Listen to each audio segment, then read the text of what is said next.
Bom dia, irmãos. Bom dia. Nós vamos dedicar uns 2 minutos, mais ou menos, ouvindo um convite para o curso bíblico de escatologia que iniciará no dia 9 próximo agora. Só um momento.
Amados irmãos e irmãs, aprofundar no conhecimento sagrado, principalmente respeitando a ortodoxia bíblica em sua forma original, é algo muito especial.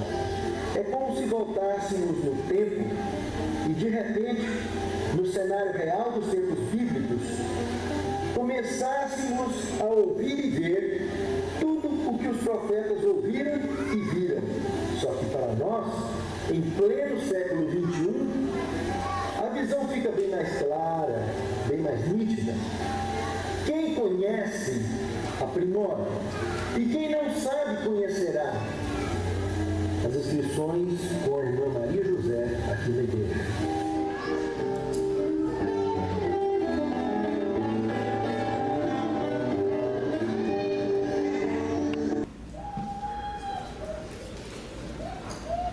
Não poderíamos também deixar de agradecer a Deus de forma pública pelo livramento dessa criança que acidentou aqui à frente. Uma história bem diferente podia estar sendo contada com o peso desse púlpito. Graças a Deus que os anjos de Deus estão sempre ao nosso redor, nos protegendo e nos guardando. O título da mensagem nesta manhã: homicídio antes de Adão? É uma pergunta. Se trata da segunda parte da explicação da missão de Cristo aqui na terra, aonde no Evangelho de São João, no capítulo 8, eu gostaria que os irmãos abrissem e acompanhassem do verso 44 ao 59, aonde Jesus estava de frente dos principais líderes da sua igreja, do seu tempo, dos seus discípulos, e ele estava ali explicando a sua missão e enfrentou uma pedreira muito grande de dificuldades para poder esclarecer o foco da sua missão, o foco da missão de Deus, o plano da redenção com relação à humanidade. Veja que de cara, no verso 44, onde começa a segunda parte dessa explicação, que não dá tempo de trabalhar todo o conteúdo, mas vós tendes por pai o diabo, e quereis satisfazer os desejos de vosso pai, porque ele é homicida desde o princípio. Presta atenção nisso. Foi Jesus que disse que ele é homicida desde o princípio, e nunca se firmou na verdade, porque nele não há verdade. E quando ele profere mentira, fala do que ele é próprio, porque ele é mentiroso e pai da mentira. Mas presta atenção, não fui eu que escrevi a Bíblia. Jesus disse aqui, ele afirmou aqui, que desde o princípio ele é homicida. Desde o princípio. Eu gostaria que vocês remontassem a Gênesis capítulo 1, verso 1, porque quando Cristo usou essa expressão, essa chave Essa expressão está lá no Gênesis, capítulo 1, verso 1 e 2. E o que está escrito lá? No princípio, criou o Senhor Deus os céus, no plural, e a terra, no singular. E preste atenção num detalhe. E essa terra que foi criada no princípio, foi deixada sem forma e não foi eu que escrevi a Bíblia. Do verso 3 em diante, é que entra o cenário da semana da criação, que deu forma a essa terra sem forma e vazia. Agora preste atenção num detalhe que nós não podemos perder de vista. Isso, inclusive, que eu estou falando aqui agora, é um assunto que faz parte do curso bíblico de escatologia. O que eu falei na quarta-feira passada também. O veredito divino contra Lúcifer faz parte do curso de escatologia também. Meus amados, o que Jesus afirmou em João 8,44 está voltado ao princípio. E eu gostaria de lembrá-los que Romanos capítulo 8, acompanhe lá e confira. Romanos capítulo 8, verso 22 a 23. Toda a criação geme com dor de parto. Toda a criação, irmão, presta atenção. Nós estamos falando aqui de criação divina, universo. Aonde o pecado entrou, tem gemido. E não é só ela que geme, até nós também. As primícias do Espírito. Por que primícia do Espírito? Porque receberam a chuva temporânea, a primeira chuva do Espírito Santo, aguardando a redenção do nosso corpo. Irmãos, muitas vezes temos a tendência de querer tapar o sol com a peneira, em tentar dar explicações próprias para as coisas da palavra de Deus, e que às vezes, na maioria das situações, de acordo com os nossos conhecimentos básicos e mortais, com a simplicidade da educação que recebemos deste mundo, queremos dar explicação para coisas de origem divina. E a palavra de Deus é a coisa de origem divina. E só Deus pode interpretar o que Ele mesmo diz, o que Ele mesmo criou. A palavra de Deus, nem um homem, nem um mortal tem o direito de dar opinião pessoal. Mas a palavra de Deus, sim, ela se explica. Basta que aceitemos, e não é fácil. Depois que aprendemos um tanto de coisa de um outro jeito que parece que é contrário, é difícil de engolir e de aceitar. Mas aqui Jesus disse que ele era homicida desde o princípio. E o princípio, nós vimos na Bíblia, está bem anterior. Presta atenção, meus amados irmãos. Quando Lúcifer pecou no céu, a irmã White, no Espírito de Profecia, diz que ele foi de mundo em mundo, divulgando a sua mensagem de subversão contra o governo de Deus. Se você inclusive abrir as primeiras páginas do livro História da Redenção, você vai ver detalhes muito sérios sobre isso. Mas, meus amados, aonde aconteceu o pecado, foi imediata a maldição. E isso estava lastrando pelos mundos não caídos. Esse é de Mura que a Bíblia está falando, da criação, aonde tinha passado a criação, começou a acontecer esses problemas.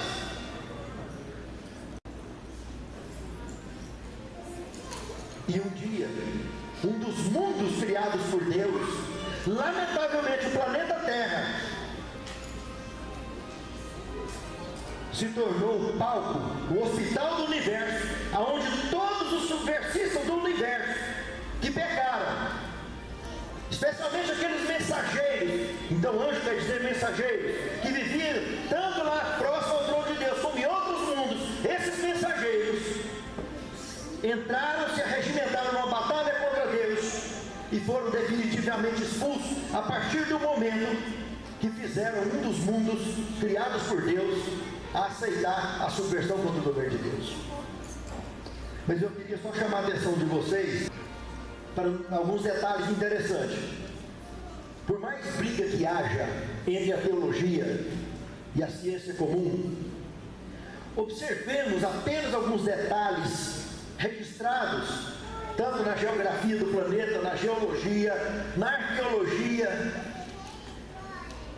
Nós temos, por exemplo, um registro que há 65 milhões de anos, período esse que a ciência alega ter sido extintos os dinossauros, porque um meteoro, enorme meteoro, de 6 a 14 quilômetros de diâmetro, bateu no planeta Terra a mais de 72 mil quilômetros por hora, abrindo uma cratera de 200 quilômetros de extensão. Presta atenção, meus amados, uma cratera que vai daqui a Brasília, no planeta Terra. E isso gerou uma poeira espacial tão violenta que sacrificou toda a estrutura vegetal do planeta, levando à extinção desses animais e outros mais, segundo a explicação da ciência. Mas observe um detalhe: o que Romanos disse, o que Paulo disse ali sobre natureza gemendo, confirma esses detalhes já na estrutura anterior ao pecado de Adão, essas consequências. Contudo, o casal estava protegido de forma intrépida no jardim e nada lhes atingiu, porque o que é de Deus e os outros mundos também. Mas aonde tinha rastro de Satanás, sempre daqui e dali estava tendo problemas. E agora, quando os mundos não caídos, os seres podres desses mundos, esses mensageiros chamados de demônios, resolveram investir contra o trono de Deus,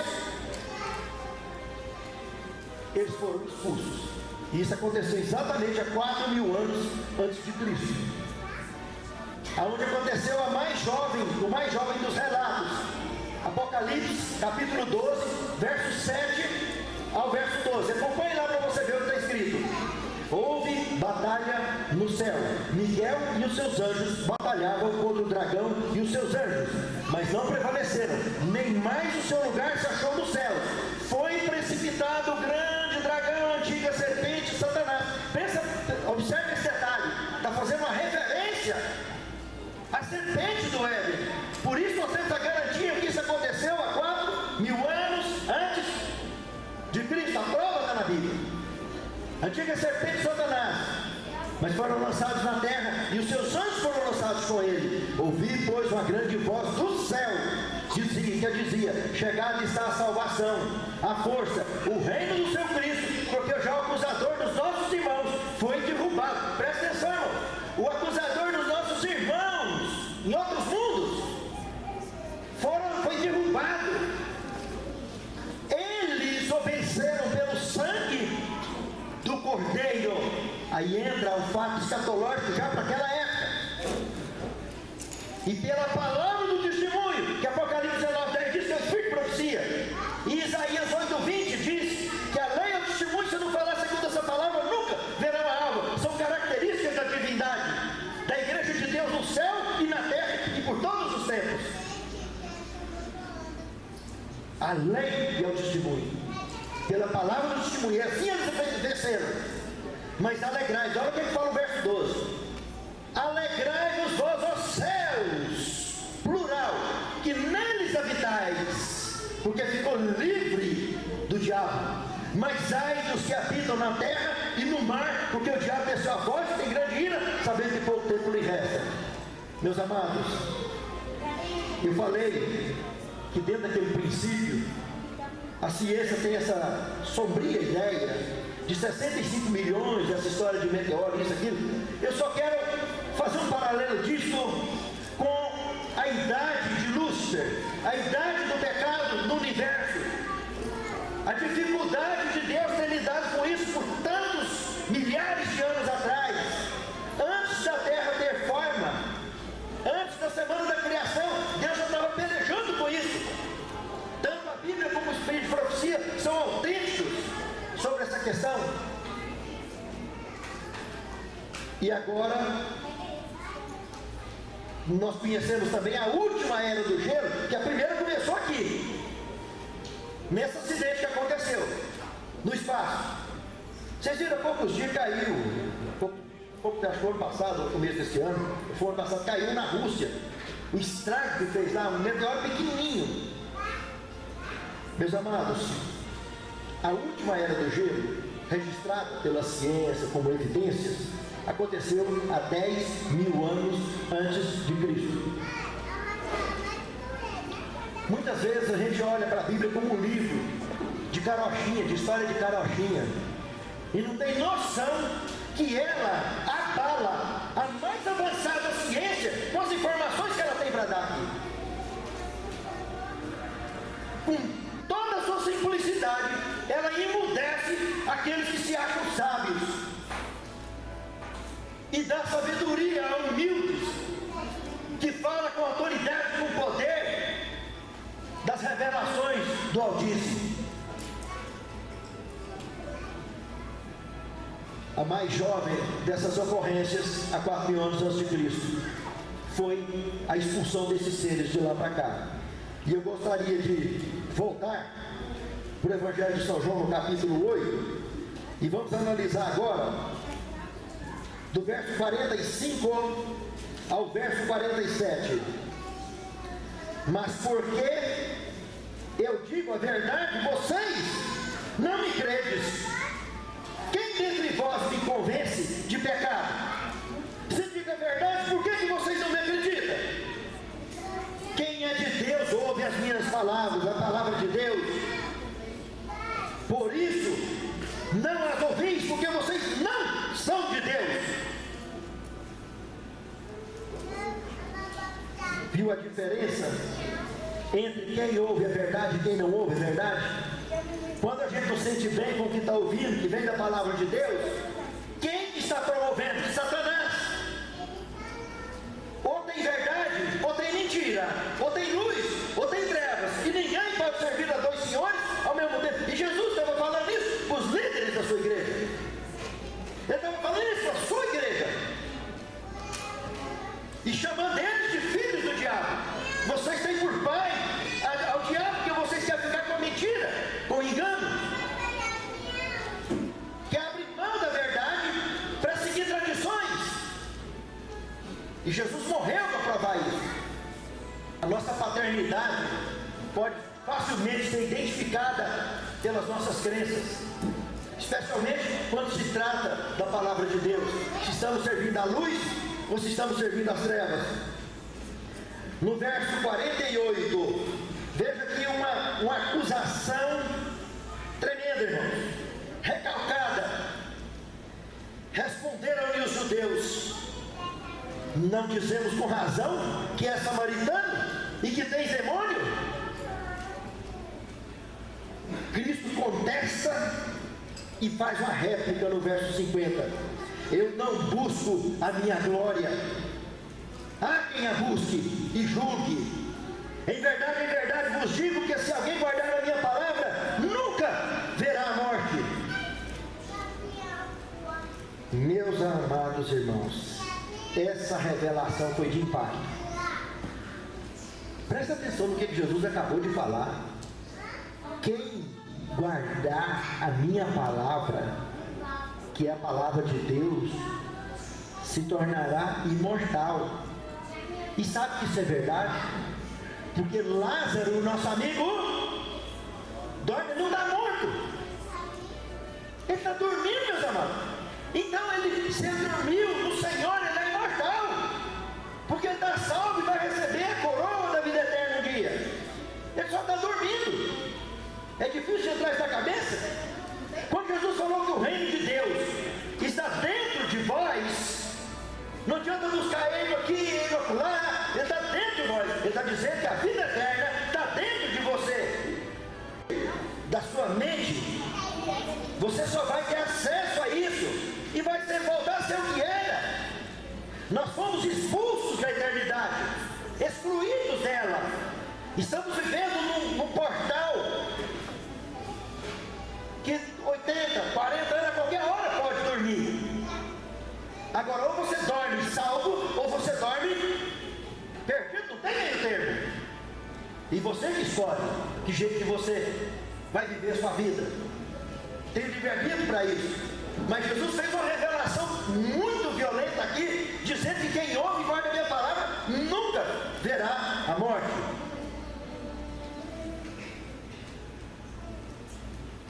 E aí, ele, no verso 52 em diante, olha a reação dos judeus. Agora sabemos que tem demônio. Abraão morreu também, e os profetas, e tu vem dizer um negócio desse? Se alguém guardar minha palavra, nunca provará a morte. Que é isso? Porventura és tu maior do que o nosso pai Abraão, que morreu? Também os profetas morreram, e quem que você está pretendendo ser? Respondeu Jesus: se eu me glorificar a mim mesmo, a minha glória não é nada. E quem me glorificará, e quem me glorifica é meu Pai, do qual vós dizeis que é vosso Deus. E se vós não o conheceis, mas eu o conheço, esse Deus de vocês, e se disser que não conheço, eu serei tão mentiroso quanto vocês. Mas eu o conheço e guardo a sua palavra. Abraão, vosso pai, exultou por ver o meu dia, viu e alegrou-se. Quando Jesus falou isso aqui, ele riscou o dedo do vespeiro. Tinha um vespeiro, mas muito bravo. E Jesus riscou o dedo do vespeiro, bem pertinho da cara dos judeus. Quando ele falou isso, que Abraão exultou por ver o meu dia. Meus amados irmãos, no verso 57, os judeus só perguntam para ter certeza do que ouviram, para investir no ódio. Amor e ódio andam lado a lado, irmãos. Se serve a Deus, você conseguirá encontrar um amor ágape suficiente para suportar tudo, porque quem ama, quem tem amor, tudo suporta. Mas do contrário, costuma alguém dizer que quer conhecer o seu cônjuge, separa dele. Já ouviu falar isso? Aí você vai ver aonde que está o amor, onde que está o ódio. O que muitos cônjuges têm coragem de fazer, na hora que fala numa separação, parece que anos e anos que viveram juntos não foi nada.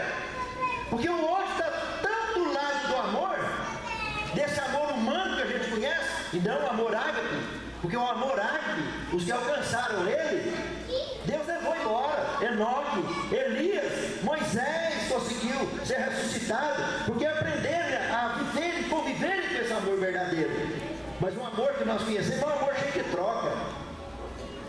É um amor que prioriza o orgulho próprio, as vantagens próprias. E o bem-estar dos semelhantes, o bem-estar da vontade de Deus fica sempre em segundo plano, ou em último plano. E ai daquele que vai contra esses princípios. Quanto mais sábio em si mesmo, mais ódio será alimentado. Olha o que aconteceu aqui. Disseram-lhe, pois, os judeus: ainda não tem 50 anos e viste Abraão? Verso 58, respondeu Jesus: em verdade vos digo, que antes que Abraão existisse, eu sou. Eita, mas que agora o bicho pegou.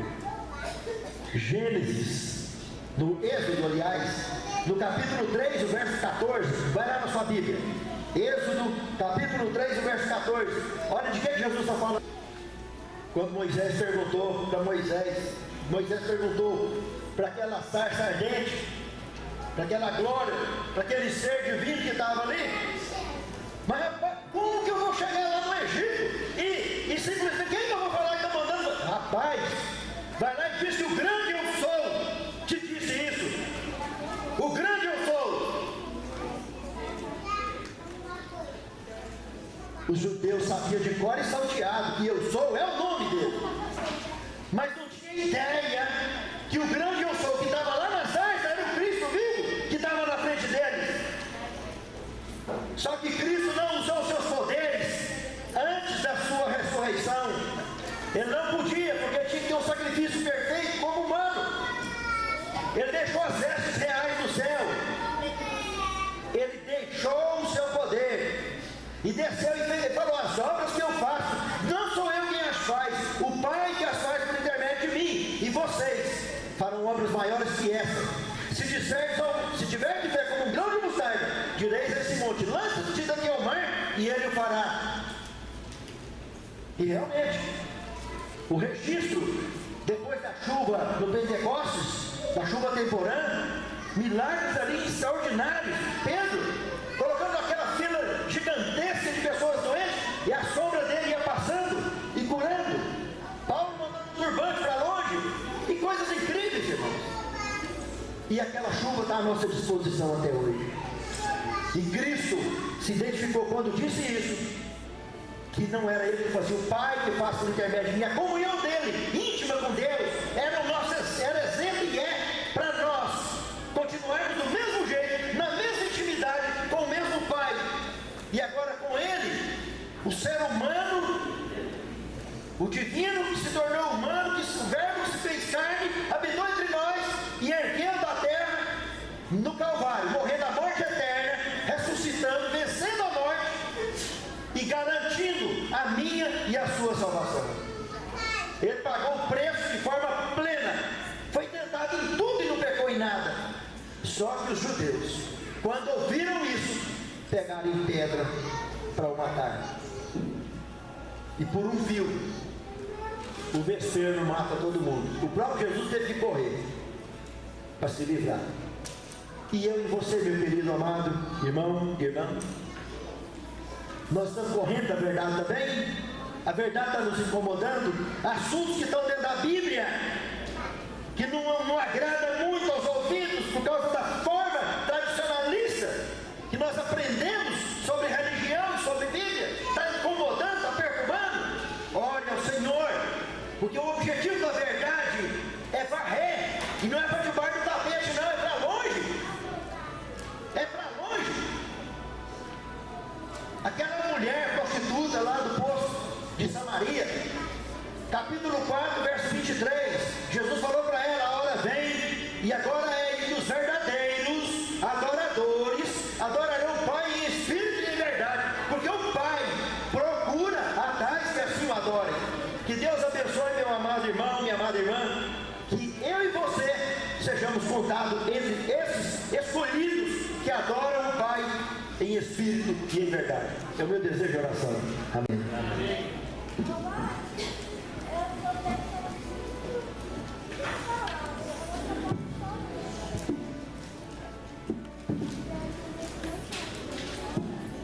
Vamos cantar o hino 499 para encerrar.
Santo Deus, conduza-nos de volta aos nossos lares,